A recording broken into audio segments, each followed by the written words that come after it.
બાળકો વાત કરતા હતા. ત્યાં જ અચાનક લાઈટ જતી રહે છે.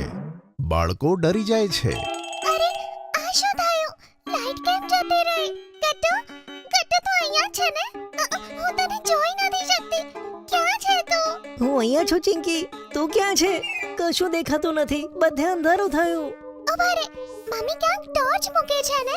કદાચ કિચનની ડ્રોરમાં હશે. ચાલો જઈને જોઈએ. બંને ડરતા ડરતા સંભાળતા એકબીજાની પાછળ ચાલે છે. ડ્રોરમાંથી ટોર્ચ કાઢે છે. ત્યાં જ તેમને બારીની બહાર કંઈક ચળકતું દેખાય છે. બંને જણા ટોર્ચથી બારીની બહાર જુએ છે. અરે ચિંકી, જો એવું લાગે છે કે ત્યાં કંઈક ચમકે છે. એવું લાગે છે કોઈની આંખો છે. અને તે કઈ વસ્તુનો પડછાયો છે? ખબર નહીં.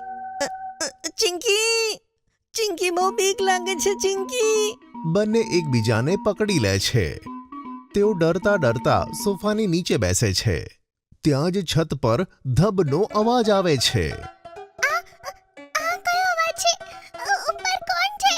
કોઈ ચોર તો નથી આવ્યો ને ઘરમાં? બંને સોફાની નીચે સંતાયેલા હતા કે અચાનક તેમને બહારથી અવાજ આવે છે. કોઈ તેમનું નામ આપી બોલાવતું હતું. ગટ્ટુ, ચિંકી, ક્યાં છો બાળકો તમે? ઠીક તો છો ને? અરે ચિંકી, એવું લાગે છે કે કોઈ આપણને બોલાવે છે. હા, મને પણ લાગે છે. ચાલ જોઈએ કોણ છે બહાર. ગટ્ટુ, ખબર નહીં કોણ છે.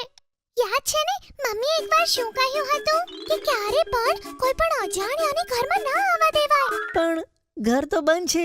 કોઈ નહીં આવી શકે. હા, પણ આપણે કોઈને નથી કહેવાનું કે આપણે ઘરમાં એકલા છીએ. હા ચિંકી, તું ઠીક કહે છે. મમ્મી થોડી વારમાં આવી જશે. આપણે અહીંયા જ બેસી રહીએ. અરે બાળકો, કોઈ બારી ખુલ્લી હોય તો હું ખાવાનું લાવી છું. આલો બાળકો. અરે બાળકો, સાંભળો છો? ખાવાનું નામ સાંભળી ગટ્ટુ અને ચિંકીના મોઢામાં પાણી આવી જાય છે. તેઓ એકબીજાને જુએ છે, પણ ફરીથી તેમને મમ્મીની વાત યાદ આવે છે. બંટીની મમ્મી પણ બોલાવતા બોલાવતા જતા રહે છે. તેમના જતા જ ચિંકી ઊભી થાય છે અને બહાર જુએ છે. આંટી જતા દેખાય છે. ત્યાં જ ઉપરથી એક બિલાડી કૂદે છે. આંટી જ આવ્યા છે ગટ્ટુ. તે ખાવાનું પણ લાવ્યા છે. અને જો, અત્યાર સુધી ક્યારની ધાબા ઉપર બિલાડી કૂદતી હતી. ઓહ, તો કંઈ ડરવાની વાત નથી. ના ગટ્ટુ, પેલો પડછાયો હજુ પણ દેખાય છે. ખબર નહીં કોણ ઊભું છે. તો ત્યાં કેમ ઊભી છે? કોઈ તને જોઈ લેશે. જલ્દીથી અહીંયા આવી જા.